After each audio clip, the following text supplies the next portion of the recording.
देश में delta plus variant के मिल रही नए मामलों ने सरकार की चिंता बढ़ा दी है। राजस्थान, मध्य प्रदेश और पंजाब में डेल्टा प्लस वेरिएंट के नए मरीज मिलने के बाद स्वास्थ्य एजेंसियां चौकस हो गई हैं। बड़ी खबर हम आपको बता रहे हैं, 12 राज्यों में अब तक 50 से ज्यादा मरीजों में डेल्टा प्लस वेरिएंट की पुष्टि हो चुकी है।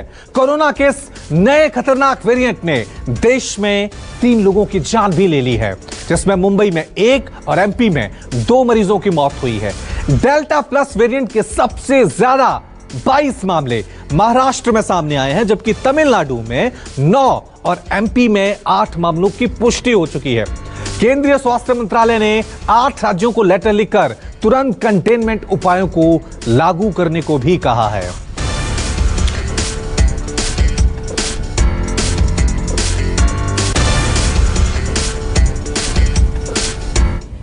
डेल्टा प्लस के मरीजों में क्या क्या लक्षण होते हैं, उसकी जानकारी ग्राफिक्स के जरिए मेरी सहयोगी आशा आपको समझा रही हैं।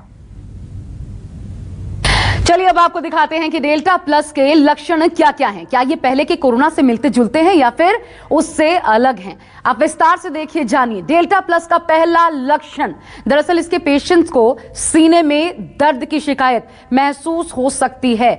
यह पहला लक्षण। इसके अलावा क्या हो सकता है? आंखों में फ्लू की भी शिकायत देखने को मिली है। यह डेल्टा प्लस का लक्षण हम आपको बता रहे हैं। डेल्टा प्लस जिस पर अटैक करता है उसे इसके अलावा पेट दर्द के लक्षण भी दिखते हैं। पेट दर्द की शिकायत हो सकती है। न सिर्फ पेट दर्द बल्कि डायरिया, और डायरिया के साथ साथ जीभ मिचलाना या उल्टी भी इसके लक्षणों में शामिल बताया गया है। और इतना ही नहीं, कुछ और लक्षण इसमें शामिल हैं, जैसे कि भूख न लगना।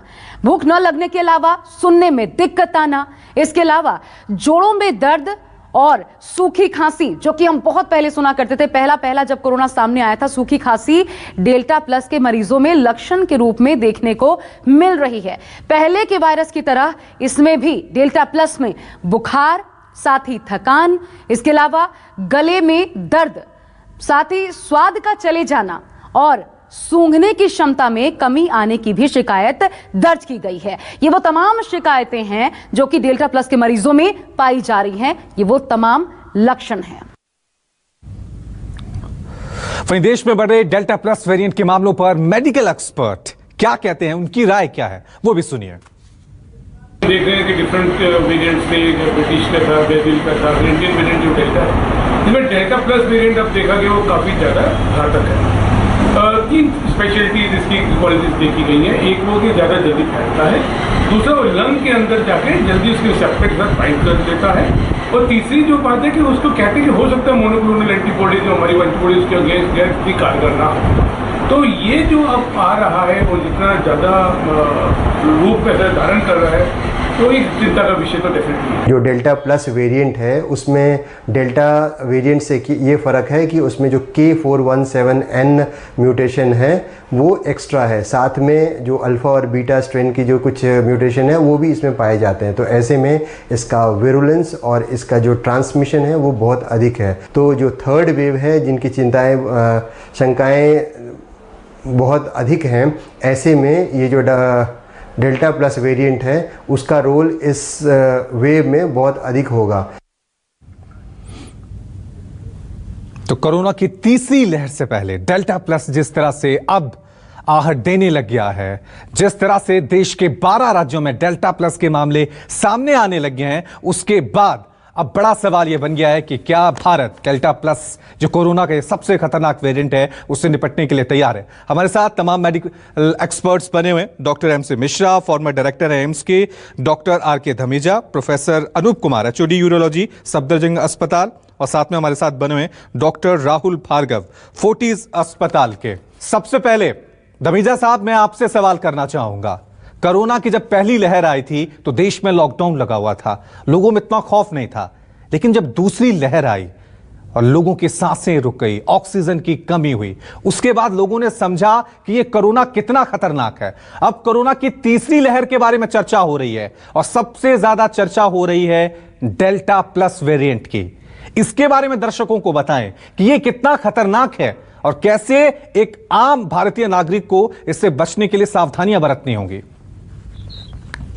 Thank you. पहली बात तो ये है कि वायरस के जो पेंडेमिक्स आते हैं, वायरल पेंडेमिक्स, उनकी एक टिपिकल ट्रेजेक्टरी रहती है और इस पेंडेमिक की भी वही ट्रेजेक्टरी रही है। और हमने पहले भी लिखा था जून लास्ट ईयर में कि ये मल्टीपल वेव्स में आएगा और वेरिएंट्स जो हैं और जो म्यूटेशंस हैं आरएनए वायरस का एक नेचुरल प्रॉपर्टी है और ये होते रहेंगे।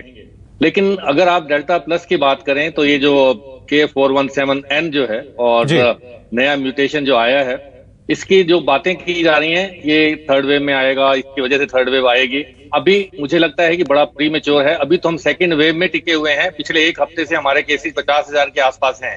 हम अभी सेकंड वेव से बाहर नहीं आए हैं। तो ये कहना कि अभी सेकंड वेव खत्म हो गई है और अब थर्ड वेव की तरफ चल रहे हैं, तो अभी थोड़ा सा प्रीमेच्योर है। हाँ, ये जरूर है कि वायरस के जो म्यूटेशंस, ये जो delta plus variant of concern इसको डिक्लेयर किया गया है हमारी मिनिस्ट्री ने, और ये बहुत सारे देशों में डिटेक्ट भी हुआ है जीनोमिक सर्वेलेंस की तरह से। हमारे यहाँ पे भी महाराष्ट्र से शुरू हुआ है, 11 जून को ये पहला केस डिटेक्ट हुआ। तो महाराष्ट्र में केसेस सबसे ज्यादा आए हैं और पहले भी फर्स्ट वेव हो या सेकंड वेव हो, महाराष्ट्र से ही शुरू होते हैं। और इसकी बड़ी वजह ये है कि वहां पे जीनोमिक सर्वेलेंस शायद बाकी स्टेट से ज्यादा है।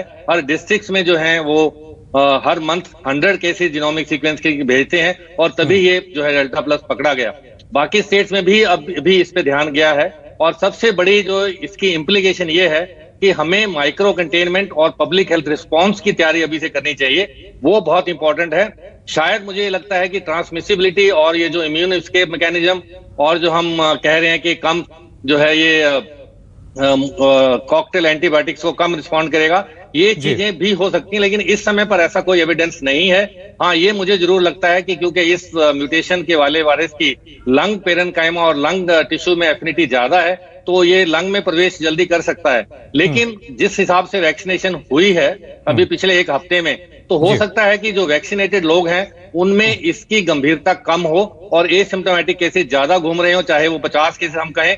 हो सकता है कि इससे थोड़े केसेस ज्यादा हो, लेकिन मुझे ये लगता है कि अभी हम सेकंड वेव की चिंता करें, सेकंड वेव को पूरी तरह से नीचे लेकर आए। अभी भी 50,000 केसेस कम नहीं है। किसी भी कंट्री में इतने केस आना, प्रतिदिन नए केस आना बहुत महत्वपूर्ण है और हमें इस बात पे ध्यान देना चाहिए और आगे की तैयारी भी उसी हिसाब से होनी चाहिए, पब्लिक हेल्थ रिस्पांस के हिसाब।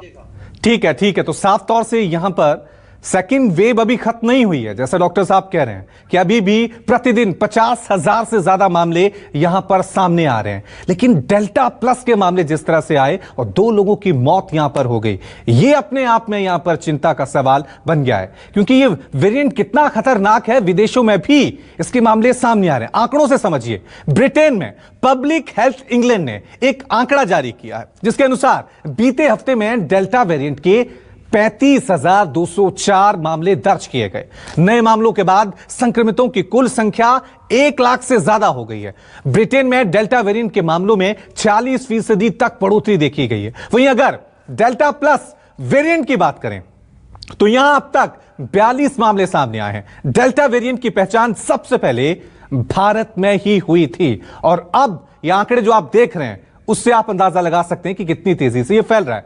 वहीं कोरोना का वेरिएंट चाहे जो भी हो, उससे बचाव के एकमात्र और कारगर तरीका है वैक्सीनेशन, यानी वैक्सीन। कोरोना की सबसे ज्यादा मार झेल चुके अमेरिका में वैक्सीनेशन से बचाव को लेकर जारी आंकड़ों की बात करते हैं। वो आंकड़े क्या हैं? Centre for disease control and prevention के मुताबिक मई के महीने में अमेरिका में कोरोना से 18,000 लोगों की मौत हुई। मरने वालों में 99.2% लोगों ने कोरोना का टीका नहीं लगवाया था। यह आंकड़ा आप समझ सकते हैं कि वैक्सीनेशन कितनी जरूरी है।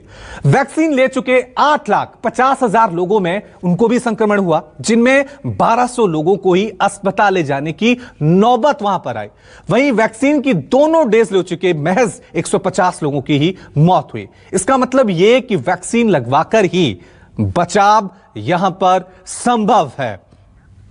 तो लगातार हम अब तमाम मेडिकल एक्सपर्ट से इस पर चर्चा भी कर रहे हैं। एमसी मिश्रा फॉर्मर डायरेक्टर हैं एम्स के, उनसे मेरा सवाल होगा, डॉक्टर साहब, जब दूसरी लहर आई थी तब भी जितने भी मेडिकल एक्सपर्ट्स थे एम्स की तरफ से, या तमाम सब लोगों ने चेतावनी जारी की थी कि सरकार को एहतियात कदम उठाने चाहिए। अब डेल्टा प्लस की खबरें सामने आ रही हैं, 50 से ज्यादा मामले सामने आ गए हैं, 2 लोगों की मौत हो गई है। जो गलती दूसरी वेव से पहले हुई थी वो गलती तीसरी वेव के आने से पहले ना हो, इसके लिए क्या कदम उठाने चाहिए सरकार को, प्रशासन को, अस्पतालों को? देखिए, सरकार को जो कदम उठाने थे सरकार ने उठा लिए हैं। अब लोगों को अपने कदम रोकने, और वो लोग नहीं रोक रहे। और ये बात आपके माध्यम से हम भी कह रहे हैं, और सरकार आज से नहीं, पिछले 1.5 महीने से इस बात को कह रही है। तीसरी लहर आएगी, और यदि लोगों का सहयोग नहीं होगा तो अवश्य आएगी, और किस रूप में आएगी उस बात का इसी पर निर्भर करेगा कि कितने हमारे टीकाकरण हो जाते हैं तब तक। और अभी जिस प्रकार से जून महीने में पिछले एक हफ्ते में 4 करोड़ टीके लगे हैं, और यही अगर गति बनी रहती है, जुलाई में और ज्यादा टीके लगने की संभावना है, अगस्त में और उससे ज्यादा लगने की संभावना है, सितंबर में उससे और ज्यादा लगने की संभावना है, तो हमारे पास 2 बहुत अच्छे विकल्प हैं। एक, कोविड उचित व्यवहार, कोविड अप्रोप्रिएट बिहेवियर, और दूसरा वैक्सीनेशन, टीकाकरण। जैसे आपने बहुत अच्छी तरह से समझाया कि अमेरिका की जो स्टडी आई है, जिसमें जिस ग्रुप ने नहीं टीके लगवाए थे उसमें मृत्यु दर कैसी रही, जिसने लगवाए थे उसमें किस तरह से रहा, कितने लोग हॉस्पिटल गए, कितने लोगों की मृत्यु हुई, तो ये अगर लोगों की समझ में आ जाए। अब देखिए, अभी तो 50,000 के लगभग संक्रमित व्यक्ति रोज आ रहे हैं, और आपका शिमला में, नैनीताल में, मसूरी में, रिसोर्ट में जगह नहीं मिल रहा है, और बाजारों में भीड़ बिल्कुल नॉर्मल हो गई है। और इस तरह से अगर व्यवहार होगा लोगों का, तो ये दूसरी लहर से तो अभी निकले नहीं है हम, तीसरी लहर शुरू हो जाएगी। यही बड़ा सवाल। राहुल भार्गव साहब, अब आपको मैं चर्चा में शामिल करना चाहूंगा कि दूसरी लहर अभी खत्म नहीं हुई है, तीसरी ने दस्तक दे दी है, 2 लोगों की मौत भी हो गई है। हम तमाम लॉकडाउन खोल रहे हैं, बाजार खोल रहे हैं, टूरिस्ट प्लेस है, वहां पे लोगों का जमावड़ा लग गया है। ये लापरवाही नहीं तो और क्या है? रवि जी, पहला डिस्क्लेमर ये है कि मेरे हिसाब से तीसरी वेव नहीं आएगी, वो रिपल होगी। थोड़े लेवल पे केसेस चलते रहेंगे जब तक वैक्सीनेशन, 2 टीका 70% लोगों को नहीं लग जाएगा। रवि जी, वेव का मतलब क्या है? जहां पे एक दिन में दिल्ली में 24,000 केस, देश में 4 लाख 4.5 लाख केस, महाराष्ट्र में 70,000 केसेस, ऐसा दोबारा मंजर नहीं आएगा जब तक वायरस बहुत तेजी से म्यूटेट नहीं होता। डेल्टा प्लस वेरिएंट का जो प्लस वेरिएंट है K497R, वो अफ्रीका में दिसंबर के महीने में पाया जा चुका था, और तब से उस पर रिसर्च चल रही है कि शायद वो नेचुरली अकरिंग एंटीबॉडीज को इवेड कर पाए, पर आज तक उसका डेटा नहीं आया। अब देश में क्या होगा? धीरे धीरे चीजें खुलेंगी, नंबर 70-80 हजार रोज आते रहेंगे।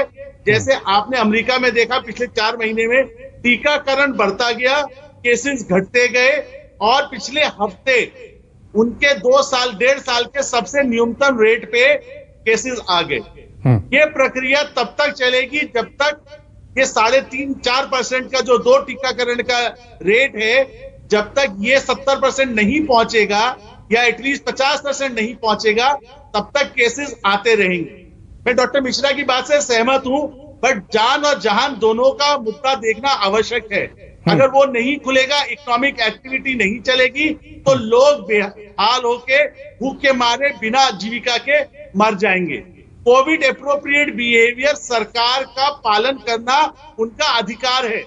किसी भी देश के लोग पालन नहीं करते, वो अमेरिका हो, यूरोप हो, कहीं के भी हो, सरकार को पालन करवाना पड़ेगा, भले ही उसके लिए सख्ती करनी पड़े। तो सिंपल इक्वेशन है, mask plus vaccination is equal to 100% protection. ठीक है, कोई दो राय नहीं है।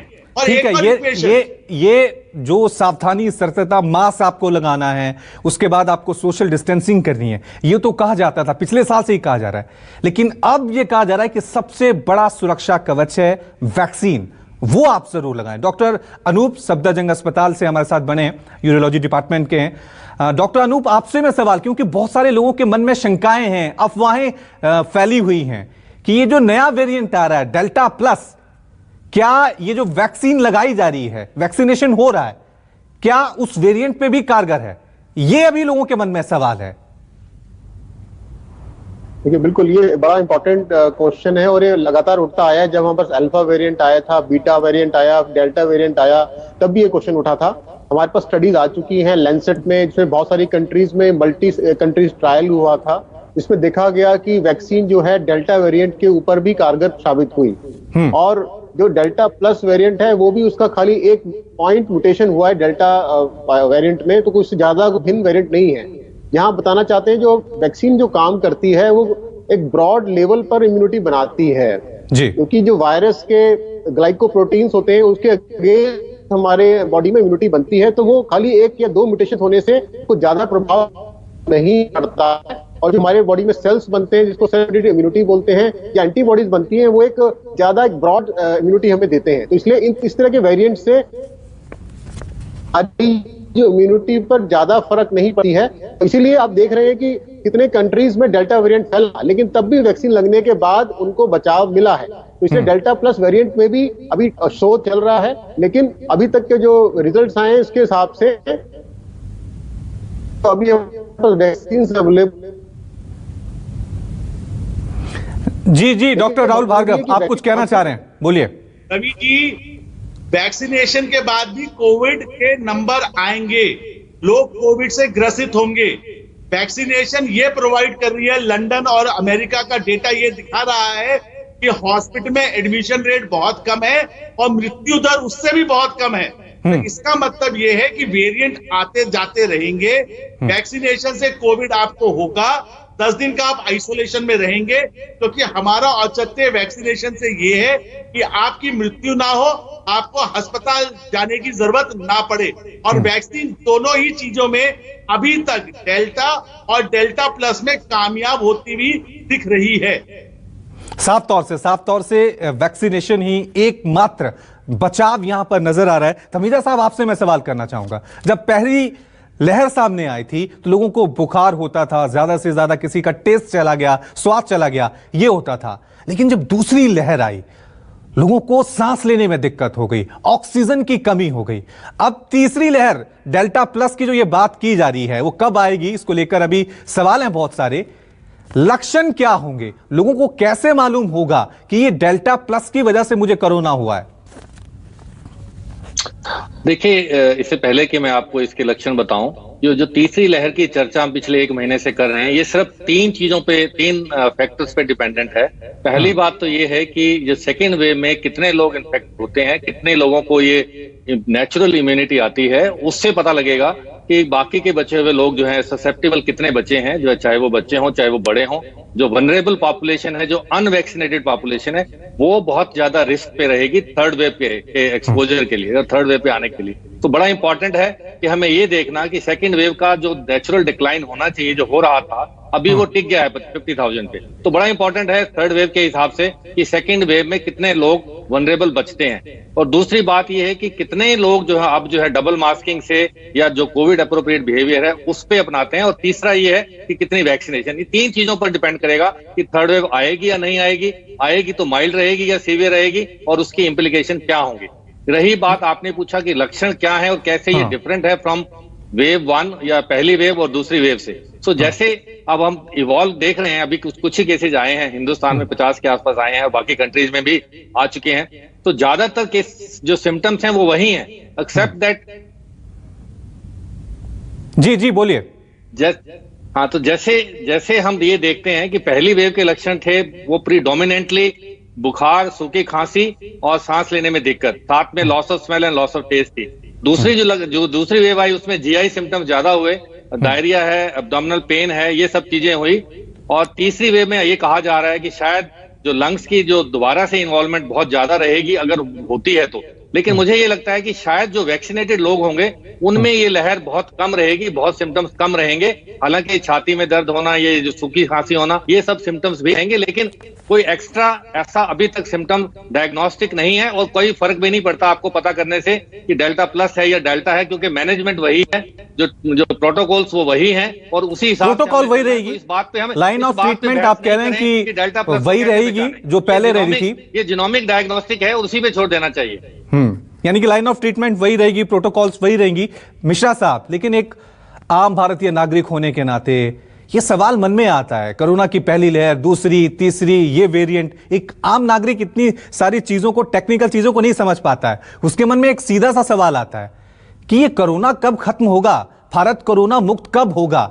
क्या इसके लिए आगे हमें कदम उठाने चाहिए? वैक्सीनेशन ही एक कदम है, या वक्त आ गया इसी तरह से म्यूटेट होता रहा तो ये दुनिया किस तरफ जा रही है? देखिए, आपने बहुत महत्वपूर्ण प्रश्न किया है और इसका उत्तर अगर हमारे पास होता तो क्या ही बात थी कि ये कब, लेकिन अभी ऐसा अनुमान है कि 1 वर्ष, आज से आप मान लीजिए 1 वर्ष और हमको अभी कोविड अप्रोप्रिएट बिहेवियर के साथ रहना है और जैसे वैक्सीनेशन आती जाए, लेते जाएं, अपने को सुरक्षित करते जाएं, मास्किंग लगा के रखें, उसमें कोई भी ढिलाई नहीं होनी चाहिए वैक्सीनेशन के बाद भी। और इसके अलावा जीनोमिक सीक्वेंसिंग जैसे बढ़ी है, अभी हमारे यहाँ भी बढ़ाई है, लेकिन अभी भी पर्याप्त संख्या में नहीं हो रही है, तो उसको और बढ़ाने की आवश्यकता है, क्योंकि ये जो 50 केस आ गए या 22 केस आ गए, ये तो एक टिप ऑफ द आइसबर्ग होता है।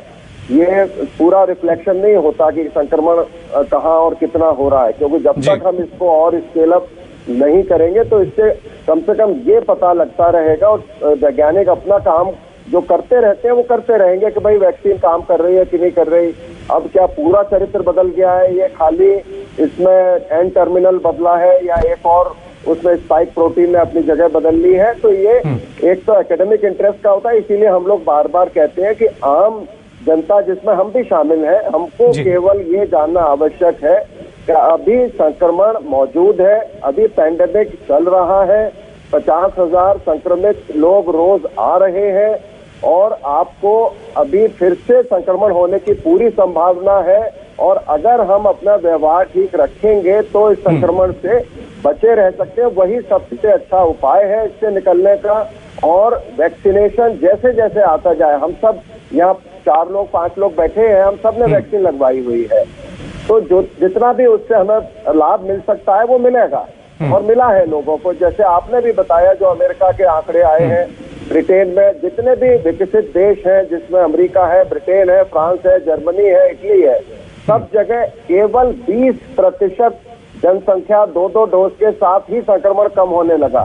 तो आप समझ सकते हैं अभी हम एक क्रिटिकल लेवल पे पहुंचे हैं। हमारे यहाँ 20% लोगों को 1 डोज मिल गई है और 4% लोगों को 2 डोज मिल गई है। ये अपने आप में बहुत महत्वपूर्ण बात आपने की है मिश्रा साहब, ये अपने आप में आपने बहुत महत्वपूर्ण बात की है। और चर्चा में मैं डॉक्टर अनूप को शामिल कर रहा हूं। और एक सवाल ये भी है, क्योंकि जो वैक्सीनेशन चल रही है उसमें गैप बहुत ज्यादा हो गया है। आप पहला डोज लेंगे, उसके बाद 80 या 85 दिनों बाद आपको दूसरा डोज लगेगा। तो क्या जब आपको पहला डोज लग जाएगा तब भी कोई सुरक्षा कवच मिलेगा आपको कोरोना से, या फिर जब दूसरा डोज आपको मिलेगा तभी मिलेगा? क्योंकि रफ्तार के हिसाब से देखें, हम आंकड़े जरूर देते हैं कि आज 16 लाख लोगों को लग गई, 80 लाख लोगों को लग गई एक दिन में, करोड़ों लोग वैक्सीनेट हो चुके हैं, लेकिन ज्यादातर वो लोग हैं जिन्हें सिर्फ अभी पहला डोज लगा है।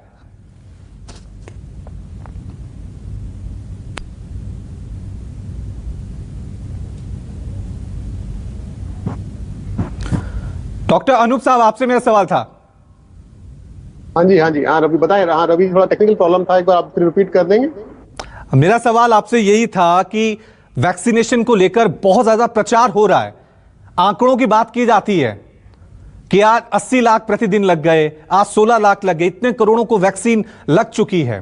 क्या पहले डोज के बाद ही लोगों को सुरक्षा मिल जाती है, या 2 डोज लगेंगे तभी लोगों को कोरोना से सुरक्षा मिलेगी? आंकड़े तो दिखाने के लिए बहुत कुछ हो जाते हैं। अभी 80 लाख लोगों को अगर प्रतिदिन डोज लग रही है तो वो सिर्फ पहली डोज लग रही है। देखिए रवि जी, ये डाटा आया है कि अगर हमें फर्स्ट डोज लगती है तो भी हमारी इम्यूनिटी 50% हमें मिल जाती है, और अगर हमें 2 डोज मिल जाती है तो हमारी इम्यूनिटी 80% से 90% तक पहुंच जाती है। तो इसीलिए सरकार ने जब शुरुआत की थी वैक्सीनेशन ड्राइव की, तो उन्होंने यही कहा कि इसको चरणबद्ध तरीके से स्टार्ट करेंगे। और अभी सरकार की ये एक तरह की प्रायोरिटी है कि एटलीस्ट फर्स्ट डोज जो है ज्यादा से ज्यादा लोगों को मिल जाए, और जैसे वैक्सीन और आ रही है सेकंड डोज भी मिलती जाएगी। तो अगर आपको 1 डोज भी मिल गई है, कि डाटा लैंसेट में पब्लिश हुआ है कि आपको 50% से ज्यादा इम्यूनिटी मिल जाती है, यानी 1 डोज के बाद भी संक्रमण होने के जो सिवियरिटी है और आईसीयू की नीड है, मोर्टेलिटी कम हो जाती है। लेकिन डेफिनेटली जो आइडियल कंडीशन है वो 2 डोज है। और इसलिए 2 डोज के लिए सरकार जो काम कर रही है। हाँ जी, ठीक है डॉक्टर राहुल भार्गव, यही सवाल बना हुआ है। आज अगर किसी व्यक्ति को पहली डोज लगती है और तीसरी लहर कह रहे हैं कि हो सकता है अगस्त के एंड में आ जाए, मिड सितंबर में आ जाए, तो 85 दिनों का गैप तो अभी बहुत है। हम कैसे तीसरी लहर से निपटेंगे? रवि जी, बिल्कुल डेटा क्लियर है कि डेल्टा वेरिएंट से बचने के लिए 2 डोज होना आवश्यक है। वो जॉनसन की वैक्सीन हो, अमेरिका में एक बहुत बड़ी डिबेट है कि जिन लोगों को 3 करोड़ लोगों को जॉनसन की वैक्सीन लगी, उनको दूसरी डोज फाइजर की देना आवश्यक बात चल रही है और सीडीसी उस पे सून ही निष्कर्ष पे पहुंचेगी। हिंदुस्तान में अगर लंदन में देखें, जिन लोगों को 2 डोज लगी हुई थी एस्ट्राजेनेका की या एस्ट्राजेनेका फाइजर की डोज लगी हुई थी, उनको मैक्सिमम प्रोटेक्शन मिला। जितनी भी मोर्टालिटी लंदन में पाई गई, या तो वो अनवैक्सीनेटेड में थी या सिंगल डोज में थी। अब शायद समय कहीं ना कहीं आता जा रहा है, क्या भारत सरकार को भी ये सोचना चाहिए कि एस्ट्राजेनेका की जैसे जैसे सप्लाई बढ़ती जा रही है, उसको 12 से 16 हफ्ते हटा के 8 से 12 हफ्ते की तरफ आगे बढ़े। क्योंकि डेटा जो 19 फरवरी को लैंसेट में पब्लिश हुआ था, वो ये बताता था कि 6 हफ्ते या मोर देन 6 हफ्ते। तो अगर हम 6 हफ्ते से 8 हफ्ते और 12 हफ्ते के बीच में लगाते हैं, तो हमको 2 डोज से प्रोटेक्शन मिलना आवश्यक है। और जैसे जैसे वैक्सीन आगे आएंगी, जैसे फाइजर की वैक्सीन आएगी, वैसे ही अब तो तीसरी डोज की बात भी चल रही है। जो किडनी ट्रांसप्लांट पेशेंट्स है, बोन मैरो ट्रांसप्लांट पेशेंट्स है, उसमें बूस्टर की बात भी चल रही है। तो रवि जी, रोज के तरह से वैक्सीनेशन की साइंस आगे बढ़ती जा रही है। और अब देखिएगा, जिस प्रकार से हम हैं, अगस्त सितंबर तक जाते जाते शायद बूस्टर की भी बात आ जाए। तो अब देखिए कितना बड़ा सरकार के पास लोड होगा। और हमने देखा है, कल ही सरकार ने 216 करोड़ से अपना रिवाइज एस्टीमेट 135 करोड़ या 140 करोड़ कर दिया है वैक्सीनेशन का, जो टोटल डोज मिलनी है दिसंबर तक। तो ये भी हो सकता है आगे चल के कि हमें बूस्टर की जरूरत पड़े। बट हाँ, अभी 2 डोज लगवाना डेल्टा वेरिएंट के लिए सबसे ज्यादा आवश्यक है। 2 डोज बहुत जरूरी है दमीजा साहब, 2 डोज जरूरी हैं, ये तो सभी जानते हैं, लेकिन गैप इतना ज्यादा है, इसको लेकर भी विवाद शुरू हो गया था कि इतना ज्यादा गैप क्यों दे गया, क्या ये सरकार की लापरवाही है? इसको लेकर तमाम तरह के सवाल उठे थे। लेकिन बड़ा सवाल अब यही है, वैक्सीनेशन होना चाहिए, लेकिन क्या सरकार की तरफ से, जब हमें समय पता है कि मिड सितंबर में या अगस्त के एंड में तीसरी लहर आ सकती है, तो क्या लॉकडाउन पहले से निर्धारित होने चाहिए, तैयारियां होनी चाहिए? क्या एक मेडिकल एक्सपर्ट ऐसे लहर आने से पहले लोगों को राय दे सकते हैं? देखिए, सबसे बड़ा इंपॉर्टेंट पब्लिक हेल्थ रिस्पांस ये है कि हमें सर्वेलेंस को रखना है और डिटेक्ट करना है। जब ये केसेज आने शुरू होते हैं, ट्रैजेक्टरी देखी जाती है और नंबर देखा जाता है कि कितने आपके पास इंफ्रास्ट्रक्चर है, कितने आपके पास बेड्स खाली हैं, कितने आपके पास बेड भरे हैं, किस ग्रोथ रेट पे आपके नए केसेज आ रहे हैं। तो ये चीजें जो है तय करती हैं। और सिर्फ लॉकडाउन के साथ साथ अगर आप मिटिगेशन नहीं करेंगे, एक्टिव कॉन्टैक्ट सर्वेलेंस, हर नए पेशेंट के साथ 30 कॉन्टैक्ट्स को अगर आप नहीं ट्रेस करेंगे, अगर आप उनको टेस्ट नहीं करेंगे, अगर टेस्टिंग को आप नहीं बढ़ाएंगे, तो सिर्फ लॉकडाउन एक तरह से स्टॉप गैप अरेंजमेंट हो सकता है। और यही होता है कि आपके पास इंफ्रास्ट्रक्चर बिल्टअप करने के लिए टाइम है, ताकि बहुत सारे पेशेंट एक ही समय पर सभी के सभी हॉस्पिटल्स को ओवर क्राउड ना कर दें, हॉस्पिटल्स में ना आ जाएं। लेकिन इंपॉर्टेंट ये है, पब्लिक हेल्थ एक्सपर्ट सभी यही कहते हैं और मैं भी यही कहता हूं कि हमें एंटीसिपेट करना चाहिए, वायरस के आगे चलना चाहिए, वायरस के पीछे नहीं चलना चाहिए, सर्वेलेंस को बढ़ाना चाहिए और मिटिगेशन को बढ़ाना चाहिए। और ये जब चीजें आती हैं, कितने केसेज हैं, क्या स्टेटस है, किस हिसाब से पैंडेमिक की ट्रैजेक्टरी चल रही है, उसी हिसाब से लॉकडाउन पे डिसीजन होता है। और जब होता है तो इंक्यूबेशन पीरियड के हिसाब से देखा जाता है कि कहां पे लगना है, कैसे लगना है, माइक्रो कंटेनमेंट एरियाज बनते हैं, वहां पे लोकलाइज लॉकडाउन लगता है, उस स्पेसिफिक जगह पे लॉकडाउन लगाना चाहिए और उसी हिसाब से जो है आगे मिटिगेशन की जानी चाहिए। जहां तक 2 डोजेज और सिंगल डोज का सवाल है, ये समय समय पर स्थिति बदली है। पहले बिल्कुल वेरिएंट के हिसाब से सही समय था, सही वो था, सरकार ने भी जैसे जैसे वेरिएंट्स बदले उसी हिसाब से डिसीजन लिया। और मुझे विश्वास है कि एक्सपर्ट कमेटी अभी भी इस पे नजर रखे हुए है कि किस हिसाब से जो वेरिएंट्स की जो संख्या आ रही है और उसी हिसाब से डिसीजन लिए जाते हैं और लिए जाएंगे। बिल्कुल, ये अपने आप में बड़ा सवाल है और तमाम चर्चा में हम यही कह रहे हैं कि कोरोना की रफ्तार तेज है या हमारे विज्ञान की रफ्तार तेज है, क्योंकि जिस तरह से म्यूटेट हो रहा है, वैक्सीनेशन हो रहे हैं, उसको लेकर कहीं ना कहीं एक संतुलन बनाना जरूरी है। क्योंकि जो भी वैक्सीन लगाई जा रही है, क्या वो नए वेरिएंट के लिए कारगर है, ये भी बड़ा सवाल है। लेकिन सबसे बड़ी जिम्मेदारी एक आम आदमी की है। आप अभी भी अपनी सावधानी बरतें, सोशल डिस्टेंसिंग का पालन करें, मास्क लगाएं और सबसे जरूरी सुरक्षा कवच वैक्सीनेशन जरूर करवाएं। बहुत बहुत शुक्रिया आप सभी का हमारे साथ जुड़ने के लिए। तो यहां रुक रहे हैं। नमस्कार, मैं हूं मानक गुप्ता। अगर आपको हमारा ये वीडियो पसंद आया हो तो इसे लाइक और शेयर जरूर करें और हां, हमें सब्सक्राइब और फॉलो करना ना भूलें ताकि आप देश और दुनिया की कोई खबर मिस ना करें। तो जुड़े रहिए हमारे साथ और देखते रहिए न्यूज़ 24।